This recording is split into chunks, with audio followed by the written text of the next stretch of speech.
It is 6 o'clock on your Wednesday morning. Good morning to you, Kentuckiana. I'm Jim Stratman. And I'm Grace McKenna. Yeah, we're glad you're joining us here on your Wednesday, halfway through the work week. And Matt, it is certainly feeling like spring outside. I can tell because my allergies have been on a different level this week.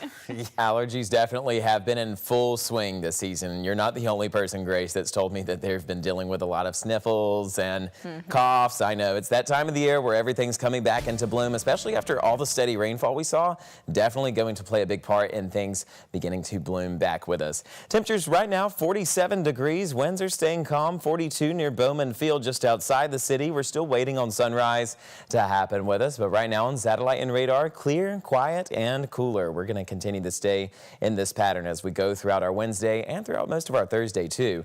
An area of high pressure continuing the drive in, clear and calm conditions for us this morning. We've got a little bit of a northwesterly breeze that's going to continue to keep us on the dry side throughout the day. The next 12 hours are going to include temperatures gradually making their way into the mid 60s. By 5 p.m. you can expect a few small passing clouds, but otherwise we're expecting a very nice and sunny afternoon for us. Temperatures near the city mid 60s, and we're expecting possibly the upper cities for a few of you just outside Louisville. 67 near Shepherdsville, 67 near Brandenburg.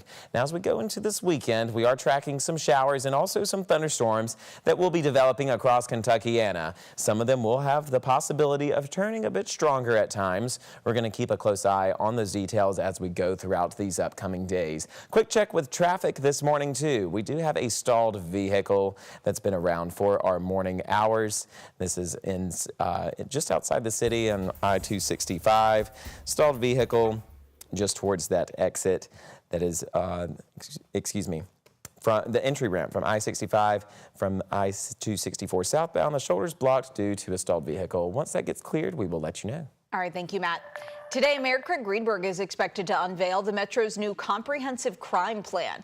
We got a preview last fall when the mayor and LMPD chief Paul Humphrey laid out their priorities for this year, including increasing community trust in LMPD, improving neighborhood conditions, and focusing on getting repeat violent offenders off the street.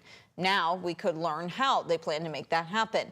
Both the mayor and Chief Humphrey will speak at Metro Hall at 1 o'clock this afternoon. This morning, a man is in police custody after a deadly shooting in New Albany. New Albany police say it happened just after 8 o'clock last night on Wolf Trace. That's just off of Grant Line Road and Daisy Lane. Chief Todd Bailey said that officers found a man shot to death and a female bystander hurt from a gunshot wound. She was taken to U of L Hospital for treatment. Obviously, this is a very fluid situation. Officers are, unraveling what occurred here tonight. I don't believe it's a drive-by. It's not something like that, but I can't speculate on any details at this point. Chief Bailey said a man was detained in relation to this case, but at the time, he's not been charged. If you know anything, you could call the police. Call the number on your screen. That is 812-948-NAPD. And Metro Police are investigating after a 15-year-old was shot in the hand during what he reported as a robbery. Police say it was around 7:30 last night in the area of Standiford Plaza Drive and Beeler Way near Hillview. You're asked to call 574-LMPD with any details that could help police. City officials say that the Metro is ahead of schedule when it comes to cleaning up from the flooding. Yeah, while there is, of course, more work to do, they're hopeful it'll all be cleaned up in time for Derby. Gabe Gonzalez joins us now live with the updates from Mayor Greenberg this morning. Gabe. Hey, good morning, Jim and Grace. Yeah, we're out here at the Galt House for the third morning in a row, and thankfully, things are starting to look a lot better down here. Take a look for yourself. I mean, yes, this road is still closed, but we've shown you all week. Trees, debris, muck, mud, all down this road. It's all clear. Even that big stack of trees that we showed you yesterday, it's all gone. Everything's gone, and yesterday, Mayor Craig Greenberg said city workers still trying to remove some stuff from the 3rd Street ramp and in this area in general. Also, during that update, alongside Kentucky Senator Mitch McConnell, Mayor Greenberg said River Road from Witherspoon to Zorn Avenue now open. The Zorn Avenue ramps from I-71 also back open, along with other spots like Dixie Beach, Watts Lane, and Catherine Station. Right now, Metro officials are working to reopen some parks, including Eve Banwin, Cox Park, and Shawnee Golf Course, which took a direct hit from those floodwaters. Now, the city plans to have everything up and running by Derby 151, which is just over 2 weeks. Last time our city experienced a flood of this magnitude, it took about 6 weeks for the cleanup to happen. We're going to break that time by a significant margin, thanks to the incredible work by so many people. We are well ahead of schedule. Mayor Greenberg says the city will be ready for Kentucky Derby Festival events like the Tour de Loup bike race, which is scheduled for this weekend. Now, there are some concerns for federal help for those who were affected by the floodwaters. We'll have that information coming up in the next hour of GMK. Jim, Grace. Gabe, thank you. This morning, officials are deeming this property in Prospect unsafe to live in after the historic rains led to mudslides. The saturated ground around Tony and Cheryl Buckley's home is causing parts of their backyard to break off into Harrods Creek. Tony Buckley told us 6 to 8 feet of their land has crumbled. It's definitely getting to me now. I mean, I don't, just the extent of what it would take to fix it. I mean, everybody's watching it, trying to determine how much more everything's going to move. It's pretty unnerving. The Buckleys have lived in their home for 20 years, and since it hasn't been condemned, they're choosing to stay.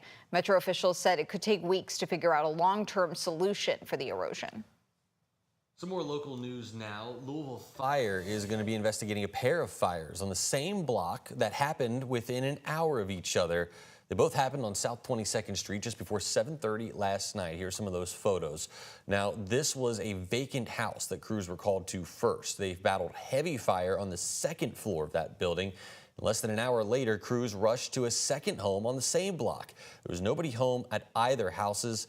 The arson unit is now looking into this. The city of Hillview is investigating how it became the victim of a data breach. Mayor Jim Edens said it originated from the city clerk's email account and was discovered April 7th. If you got a suspicious email from krichard@hillviewky.org between February 27th and April 7th, you're asked to report it to the city. Officials are still working to determine the extent of that breach. And the Louisville Metro Department of Corrections is seeing success with its jail-based opioid treatment program. In an update yesterday, the LMDC officials said in the last 9 months of 2024, it sent more than 900 people through the program. This year, they've served 380 people in the program, with 75 currently enrolled.